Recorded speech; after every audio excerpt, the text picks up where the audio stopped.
Rachel, and today I'm hoping to convince you to buy, pre-order because it's not out yet, Iron Widow by Jiran J. Zhao. I hope I said their name right. So Jiran has a YouTube channel where they dissect different media, and you have to go subscribe. You have to. Also follow them on Twitter. They're just the best. I have a little bit of a crush on them. Just a little bit. Just a little bit. Okay, so this book does not come out until September. I am currently filming this in, what month is it? June. So if you're watching this now, go pre-order. Do that. Support authors by pre-ordering. It's the best thing that you can do to support them. Or you can also pre-order by asking your library to bring it in. That counts as pre-ordering. So you want to show publishers that you want this book. So this book, okay, you thought I freaked out over The Beautiful Ones? That was nothing compared to me freaking out over this. This book is everything to me.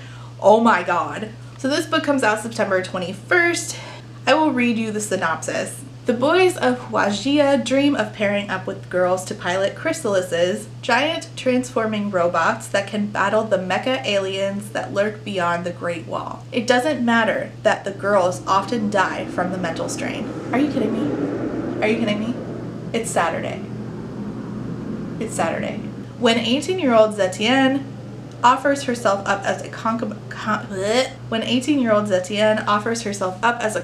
pilot, it's to assassinate the ace male pilot responsible for her sister's death. But she gets her vengeance in a way nobody expected. She kills him through the psychic link between pilots and emerges from the cockpit unscathed. She thought that she was going to go in, kill this dude, and die herself. She doesn't. She is labeled an Iron Widow, a much feared and much silenced kind of female pilot who can sacrifice boys to power up chrysalises instead. To tame her unnerving yet invaluable mental strength, she is paired up with Li Shimin, the strongest and most controversial male pilot in Huajia. But now that Zetienne has had a taste of power, she will not cower so easily. She will miss no opportunity to leverage their combined might and infamy to survive attempt after attempt on her life until she can figure out why exactly the pilot system works in its misogynistic way and stop more girls from being sacrificed. This book was everything I wanted it to be and so much more. So this book is YA sci-fi. It's pitched as Pacific Rim meets The Handmaid's Tale, which I've never watched Pacific Rim. I kind of see the Handmaid's Tale correlation. I would say that if you're going to choose between this or The Handmaid's Tale, read this instead, because I honestly feel like it delves into misogyny better than The Handmaid's Tale. I just really am not a fan of The Handmaid's Tale. So this book combines like ancient Chinese history, even including like real people from ancient China, including the only female emperor of China ever, Wu Zetian, who Zetian, our main character, is created after. So it's combined like, you know, ancient China with futuristic tech, which culminates in this incredible book. This just badass sci-fi book that I really think will appeal to more than just a YA audience, more than just a sci-fi audience. The world building is exquisite. This book is unmatched. So the very introduction of this book had me hooked. It's just the author Jiran talking about the book. Let me just open it for you and give you a little tasty taste, because oh my god, I was extremely lucky to get an e-arc from the publisher and NetGalley and the author. So thank all of you. Thank everyone responsible for creating this masterpiece. Thanks for allowing me to review it. It has consumed me. Okay, so I'm just gonna read this little piece. Well, it's not little. This is Jiran, the author, talking in the introduction. I use Margaret Atwood's The Handmaid's Tale in my pitch because it's a female dystopia familiar to Western audiences, but the system of female subjugation in Iron Widow is actually more closely inspired by Chinese harem stories. The gilded imperial palaces, where thousands of women must serve a single man, are a wondrous male fantasy but a suffocating female nightmare, and have produced many intense and thrilling stories throughout history. These stories then evolved into a very culturally specific genre in Chinese media of harem contentions. I have always enjoyed this genre, yet felt guilty about it for the longest time because I thought I was partaking in a glorification of a grossly misogynistic system. But then I realized my favorites of this genre don't glorify it at all. They tell the stories of women who, trapped in this nightmarish system, use every resource available to them to rise higher and survive. They are important depictions of female-specific experience, often erased, glossed over, or outright demonized by male historians. These stories resonated with me so much because they reflected relatable traumas of living in a patriarchal world, yet provided the catharsis of showing the protagonists winning in spite of the tremendous pressures crushing them down. And then she talks about the real Wu Zetian, the only female empress in Chinese history. And the main character in the book, the fictionalized Zetian, is fucking ruthless. So in the synopsis it talks about how she, I'm going to keep this spoiler free, but in the synopsis it does talk about how she goes to kill that dude, and then she does, but she thinks that she's going to die as well, and she doesn't, and this makes her the Iron Widow. After that happens, after she kills him and then walks out and everybody sees her, she says to them, "Welcome to your nightmare." Immediately, I knew I would die for this book. I would die for her. I would die for Giron. I'm obsessed. Welcome to your nightmare? I mean, oh my god. She's absolutely fucking brutal. She's brutal. I love it. I would kill for her.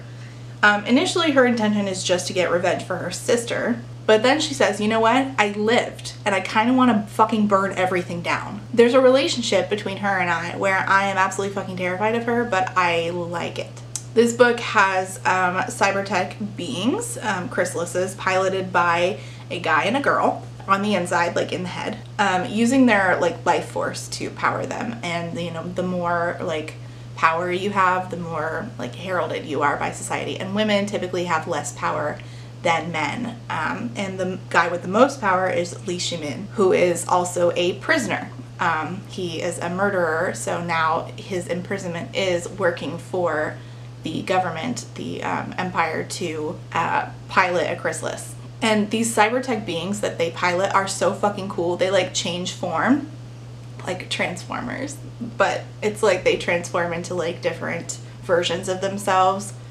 Like the more higher of a version, the more like, you know, life force it takes. It's so fucking cool. So there's other like forms of media. I'm even reading Gearbreakers, which kind of has a similar thing to it, but it's a little bit different. And then there's like Transformers and Pacific Rim, right?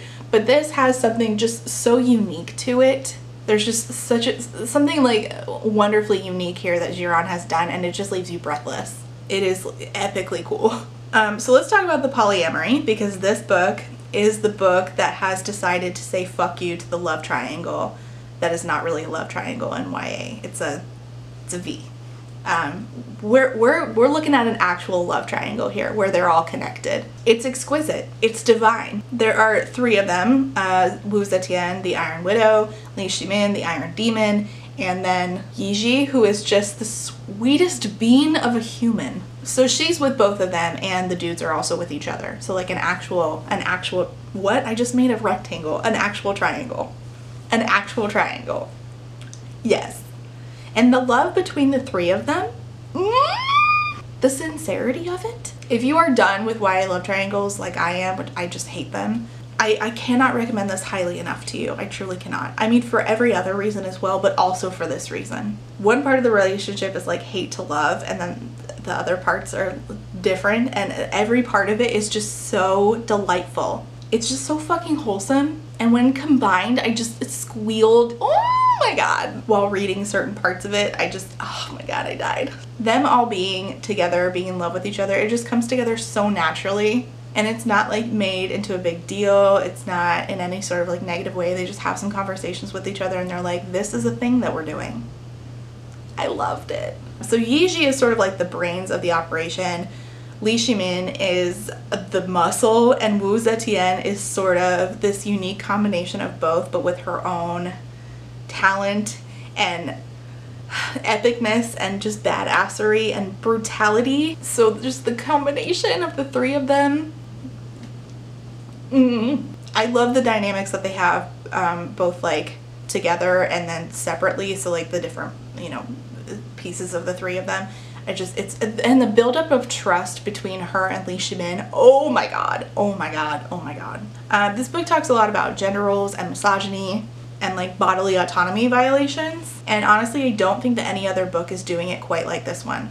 It is phenomenal and nuanced, and there's so much depth. It's just so clear that the author really set out to have those conversations and just succeeded at it. I love them for that. The end of the book, no spoilers, had me clutching my chest in pain, but also there were things I did not see coming, like twists that just, I don't know what to say. I mean, there were kind of like hints along the way where you're like, okay, not everything is as it seems, but then when you find out what like the real situation is that's going on, you're like, oh fuck. I cannot wait to the sequel. However, I am just in pain over thinking how long it's going to be until I get it. No! I can't believe how it ended. Oh my god, the pain in my chest. Jiran, why? If you like explosive endings that leave you saying, wait, what? And you like go back and read the last 3 sentences just to make sure that you read it correctly, and it has to sink in because you're like, oh no, fuck no. You're gonna love this book. I think that you're gonna love this book regardless. It has just phenomenal world building. It has characters that you are going to fall in love with.